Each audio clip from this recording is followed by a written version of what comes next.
खेद व्यक्त करतो, आपली दिलगिरी व्यक्त करतो. और सर अध्यक्ष महोदय, आपण बोलत असताना असं म्हणालात की नितीन देशमुख हे माझ्याबरोबर आलेले होते. तर सभागृहात येताना मी दररोज एकटाच येतो. माझ्याबरोबर मी कधीही कोणाला आणत नाही. माझ्या मागे फक्त माझा पीए चालत असतो, त्याच्याशिवाय माझ्याबरोबर कोणीही नसतं.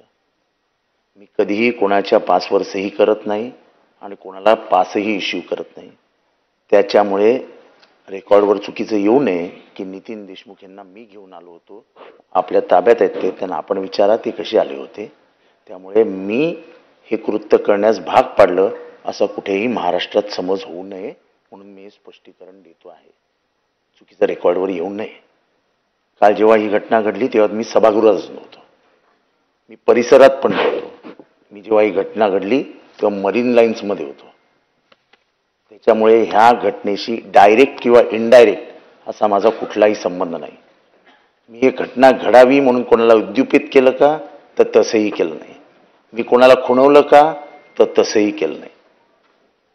राहिली गोष्ट ह्या लोकशाहीच्या मंदिराची, ही मंदिरात घडलेली घटना कोणीही घडवली असेल, कशीही घडली असेल,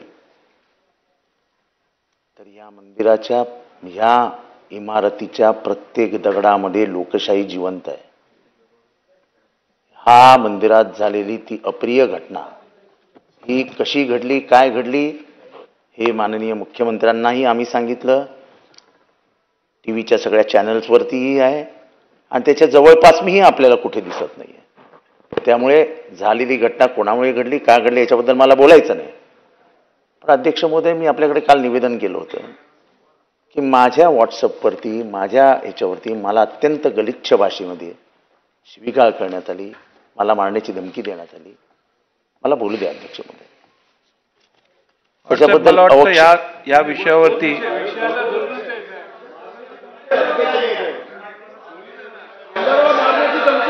तर अध्यक्ष महोदय, मला वाटतं या विषयाचं गांभीर्य या सभागृहातील सर्व सदस्यांनी घेणं आवश्यक आहे. तुम्हाला इतर सगळ्या गोष्टी ज्या आहेत त्या तुम्ही यापूर्वी दालनात येऊन मला सांगितलेल्या आहेत. त्या सगळ्या गोष्टींचा विचार करून ऐकून घ्या, सुरक्षा रक्षकांकडनं नाही, हे काय योग्य नाही. तुम्हाला हा विषय जर पॉलिटिसाइज करायचा असेल तर हे योग्य नाही. मला वाटतं आपल्याला सभागृहाच्या भावने उल्लेख करायला बंदी करणं योग्य नाही. त्यांना बोलू दे ना. अध्यक्ष महोदय, धमकीचा उल्लेख करण्याला कोणाची मना नाही. विषय काय चाललेला आहे, आज जो विषय अध्यक्षांनी एखादा प्रस्ताव मांडल्यानंतर कधीतरी राजकारणाच्या पलीकडे जाणार आहोत आपण की नाही जाणार आहोत, तर त्याचं वेगळं मांडता येईल ना.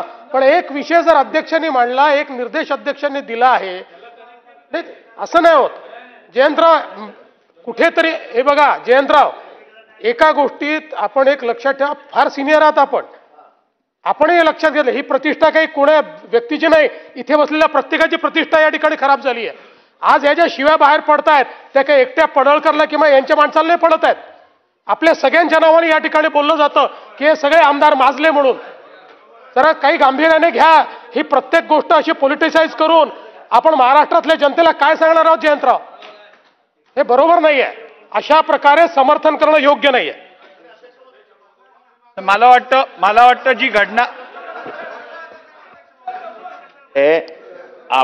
आपण जेव्हा बोललात आणि मुख्यमंत्री महोदय की नितीन देशमुख माझ्याबरोबर आला, त्याचं स्पष्टीकरण द्यायला मी उठलो की मी एकटाच आलो, तेव्हा झालेल्या गोष्टीबद्दल जी कोणी केली, काय झाली, ह्याच्याशी माझा काही संबंध नाही.